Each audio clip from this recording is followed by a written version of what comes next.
आपली संस्कृती, आपले संस्कार सदा राहू दे आपल्या सोबत। भारताच्या महान ग्रंथांचे आणि काव्यांचे संपूर्ण संकलन सबस्क्राइब करा तिलक।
मुनि विनती करते मस्तक चरणों में धरते।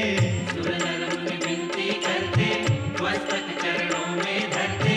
नमः नमः भवतारिणी जय देवी श्री हरि की प्रियकारिणी। जय जय महालक्ष्मी माता जग जननी सिंधु सुजाता भक्तों की प्रियकारिणी।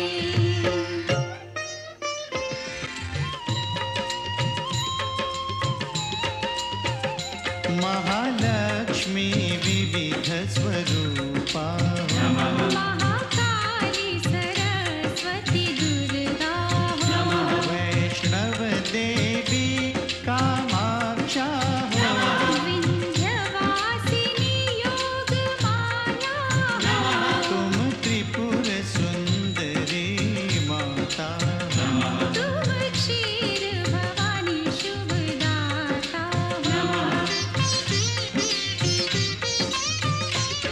तुम्ही नव दुर्गा तुम्ही दश विद्या।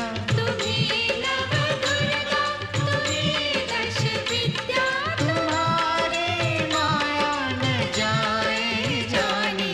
महालक्ष्मी जगत कल्याणी तुम्हारी जय हो माता रानी। सुनत शुभ कथा जाए दुख व्यथा।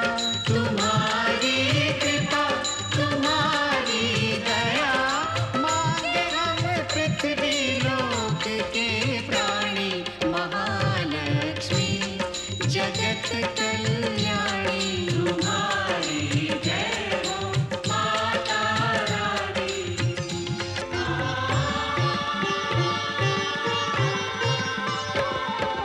ब्रह्मा विष्णु महेश्वर ठाड़े कर जोरे।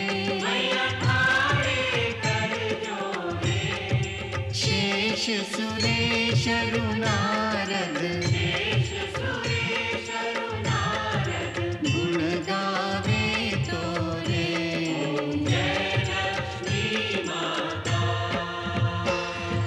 महालक्ष्मी माता सदा निभाना हमसे स्नेह भरा नाता। जय लक्ष्मी माता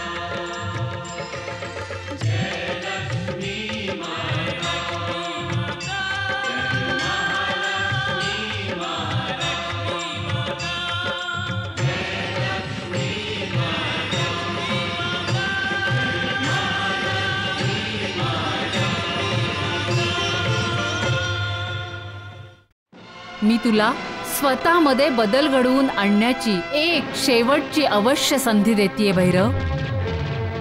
त्या उपरही तू धर्म मार्गावर आला नाहीस तर तुला माझे ते खरे स्वरूप पाहायला मिळेल, जे पाप विनाशक आहे.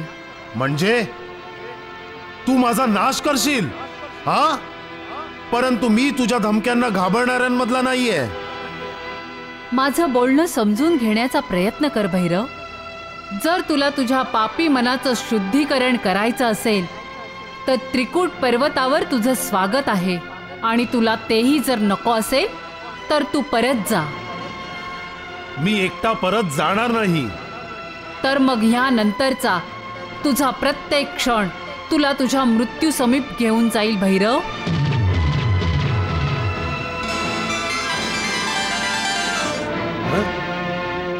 वैष्णवी, हे वैष्णवी, तू अदृश्य होऊन माझ्यापासून लांब जाऊ शकत नाहीस. मी तुला शोधून काढेन, नक्कीच शोधून काढेन. हे पितामहा, कृपया मला दर्शन देऊन उपकृत करावेत. मला उपकृत करावेत पितामहा, मला उपकृत करावे.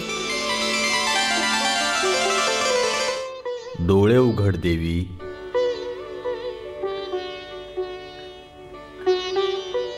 प्रणाम पितामहा. कल्याणमस्तु. बोला देवी, माझे स्मरण करण्याचे प्रयोजन काय? हे पितामहा, मी प्रभू श्रीरामांच्या आज्ञेनुसार आले आहे, परंतु मी थोडी गोंधळली आहे. गोंधळ कशासाठी देवी? हे पितामहा, जेव्हापासून मी त्रिकूट पर्वतावर आले, राक्षसांनी वारंवार माझी तपश्चर्या भंग करायचा प्रयत्न केलाय. मी राक्षसांचा नाश तर केलाय, परंतु आता त्रिकूट पर्वतावर स्वतः राक्षसराज भैरव आलाय. तो मला एकाग्र चित्ताने तपश्चर्या करू देत नाही. हे प्रभू, आपण अंतर्यामी आहात.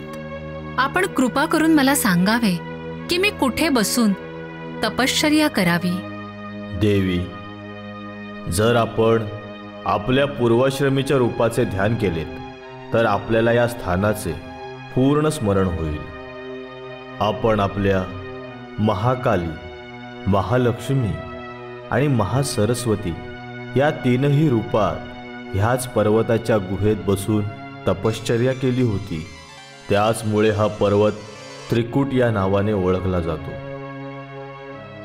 आपण या गुहेत जेव्हा जाल तेव्हा आपली स्मृती जागृत होईल आणि आपण ह्याच गुहेत तपश्चर्या करण्यास बसाल.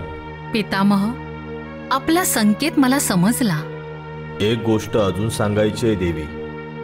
भैरवच्या मनात आपल्याविषयी जे अश्लाघ्य असे पाप आहे ते त्याने अजून आपल्या मनातच दाबून ठेवले आहे. त्याला त्याच्या या पापाची शिक्षा देण्याआधी त्याला ते दाखवून द्यावे लागेल. त्यासाठी प्रथम आपल्याला एकांतात जावे लागेल. एकांतात पापी उघडपणे समोर येतो.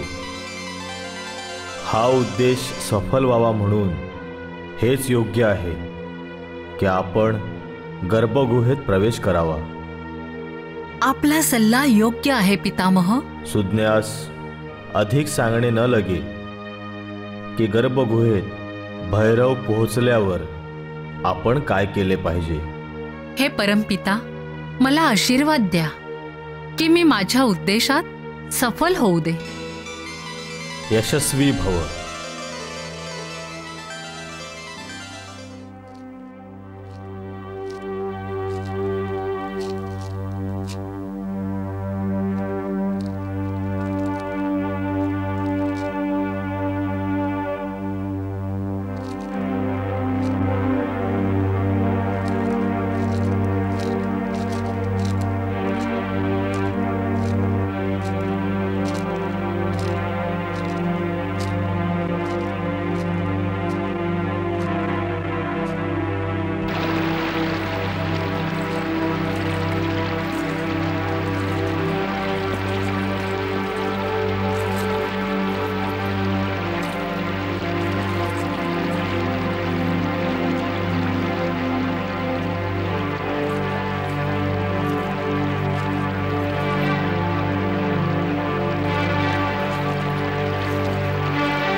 वैष्णवी, तू अदृश्य होऊन माझ्यापासून तोंड तर लपवलेस, तरी मला माहिती आहे की तू आपल्या मायावी शक्तीचा वापर करून इथेच माझ्या आसपास आहेस.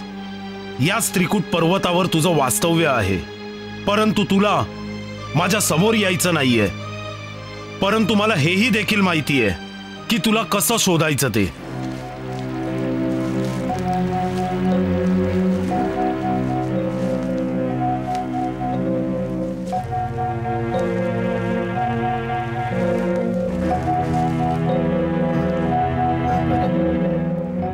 अरे कोण आहेस तू? आणि इथे काय डोकावून बघतोयस?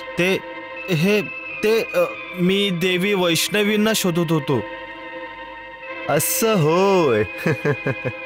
तर तू देवी वैष्णवींच्या दर्शनासाठी आला आहेस? हो हो. बरोबर जागी पोहोचलायस तू. ती बघ. ती गर्भगुहा आहे. माता ह्या वेळेस गुहेत विश्रांती घेत असते. ह्याचा अर्थ आहे माझा प्रयत्न सफल झाला. मला गेलं पाहिजे. कुठे चाललास? देवी वैष्णवींचं दर्शन नाही घेणार? नाही, त्यांच्या विश्रांतीत व्यत्यय नको यायला. दर्शनासाठी मी परत येईन. पहिल्यांदा माझ्या गुरुदेवांना तरी खबर देतो. ते ऐकायला उत्सुक आहेत. नमस्कार. नमस्कार. ओम विष्णवे नमः. आता मला त्वरित असुरराज भैरवांकडे जाऊन खबर सांगितली पाहिजे.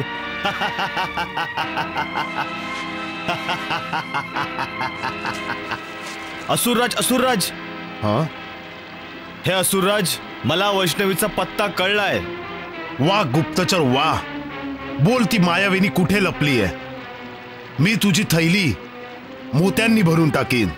राजकुमारी वैष्णवी ह्यावेळी आपल्या गर्भगुहेत विश्रांती घेते आहे. गर्भगुहेत जर माझ्यापासून लपून ती सृष्टीच्या गुहेत जरी सामावली तरी मी तिला शोधून काढीन. महाराज, उशीर करू नका. ती जागी व्हायच्या आधी आपण तिथे पोहोचलं पाहिजे. हा, अवश्य. वैष्णवी, मी येतोय वैष्णवी, मी येतोय.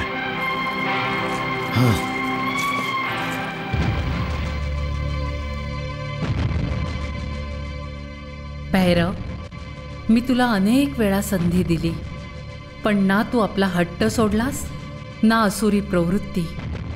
सगळे लोक मला माता मानतात, परंतु तू मला केवळ एक सुंदर शरीर समजलास. तू स्त्रीचा, की जिचं पहिलं रूप माता आहे, तिचा आदर करण्याऐवजी अनादर केला आहे. तू केवळ सौंदर्याचा पुजारी आहेस, केवळ वासनात आहेस. म्हणूनच मला संपूर्ण जगाला तुझ्या माध्यमातून हे दाखवायचं आहे की स्त्रीला देवी किंवा माता न समजता तिचा अवमान करण्याची काय दुर्दशा होते. हे भैरव, हे वासनात आत्म्या, तुला मी माझे दिव्य रूप दाखवले. त्यावरही तू वाईट नजरेनंच पाहिलंस आणि आपल्या वासनेला प्रेम म्हटलंस. पण आता तुला माझं दिव्य रूप नाही, तर ते रूप दाखवीन जे तुझ्या वासनेला केवळ वासना म्हणून प्रमाणित करेल.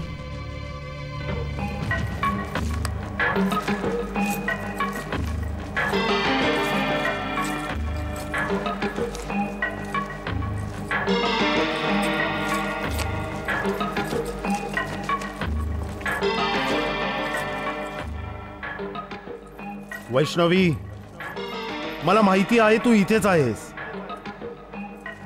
मला पाहून लपून बसली आहेस, परंतु आता माझ्यापासून लपण्याचा प्रयत्न व्यर्थ आहे. समोर ये वैष्णवी, समोर ये.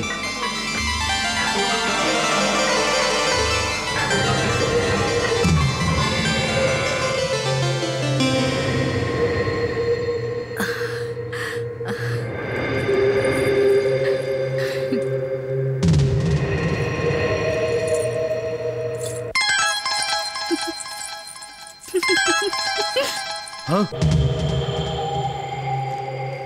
आता कशाला मला लाजतेस? ये वैष्णवी, अशी समोर ये.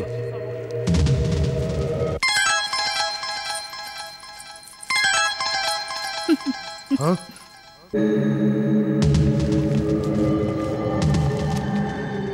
अशी का सतावते आहेस मला? कसला खेळ खेळते आहेस माझ्याशी?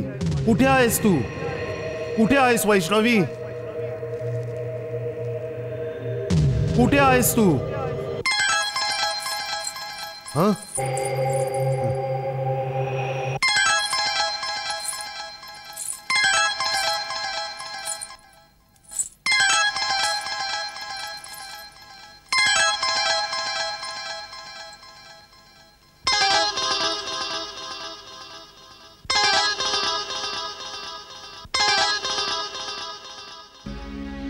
सुंदरी, कोण आहेस तू? तू वैष्णवी तर वाटत नाहीस, परंतु हे सुंदर दागिने आणि वस्त्रांमध्ये तू वैष्णवीपेक्षाही जास्त सुंदर दिसतेस. हे परपुरुषा, तू तर खूप निर्लज्ज आहेस.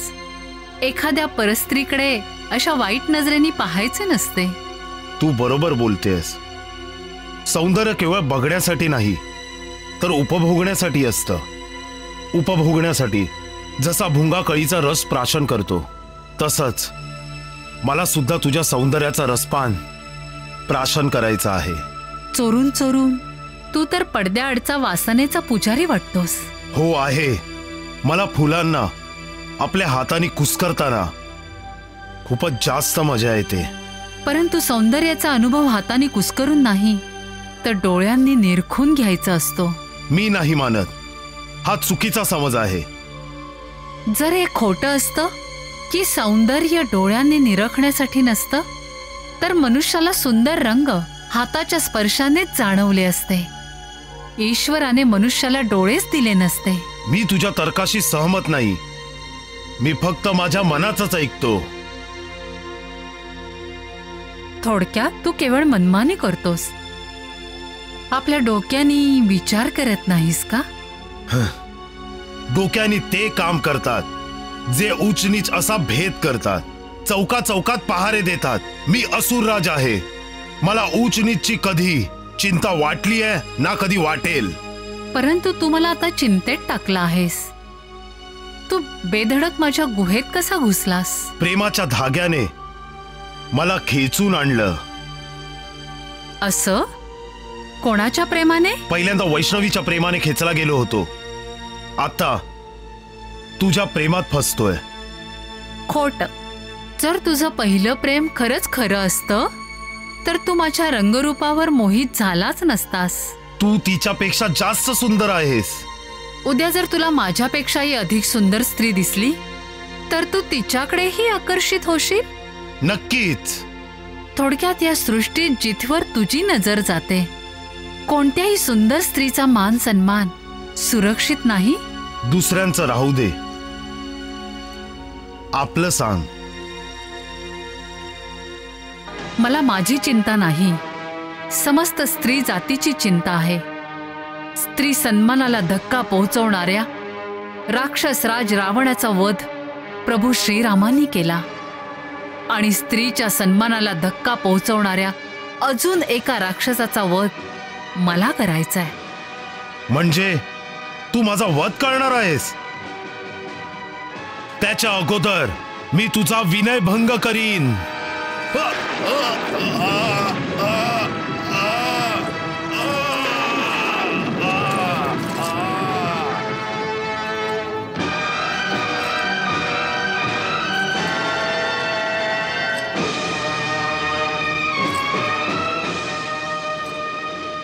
अरे मूर्ख माणसा, तुझा अंत जवळ आलाय, पण या गुहेत नाही.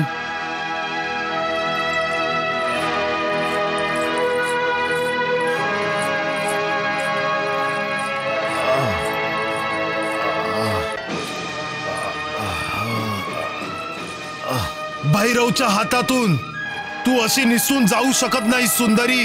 हा,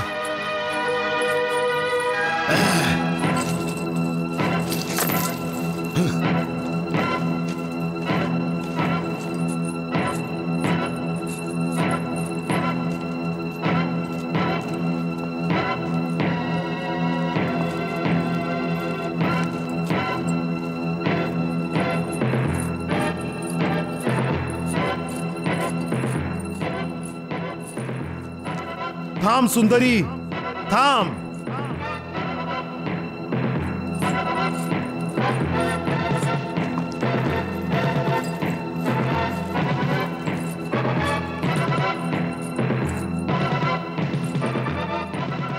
थांब सुंदरी, एक स्त्री असून असुर राजाच्या आदेशाचे उल्लंघन करू नकोस.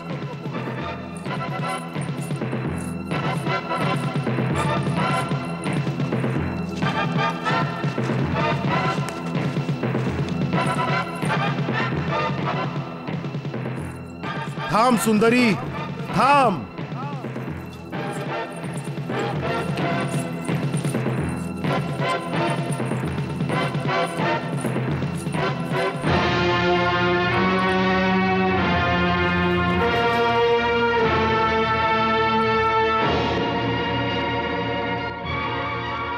हे दुष्ट राक्षस भैरव, मी तुला इथेही मारू शकत होते, परंतु माझी इच्छा होती की तुझ्यासारख्या पाप्याची दुर्दशा ही धरती, हे आकाश, हे डोंगर, या दऱ्या सगळ्यांना बघू दे आणि तुझ्या पापांच्या परिणामांचे साक्षीदार साऱ्या या सृष्टीलाच होऊ देत. एक स्त्री असून मला शिक्षा करण्याच्या गोष्टी करतेस. तू कोण समजतेस स्वतःला?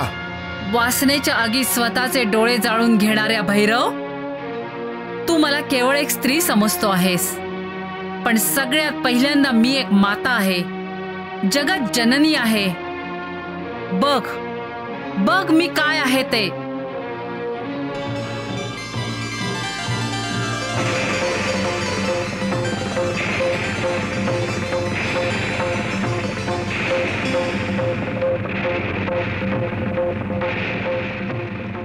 तुझा अंतिम क्षण आलाय भैरव.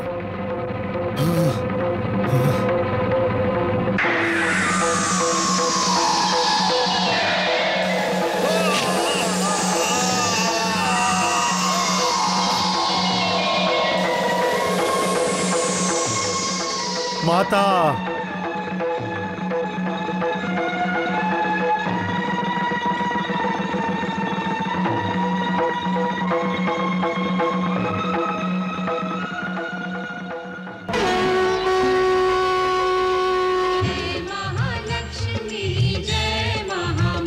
जय सिंधु सुता, जय विष्णु प्रिया, हम पे रखना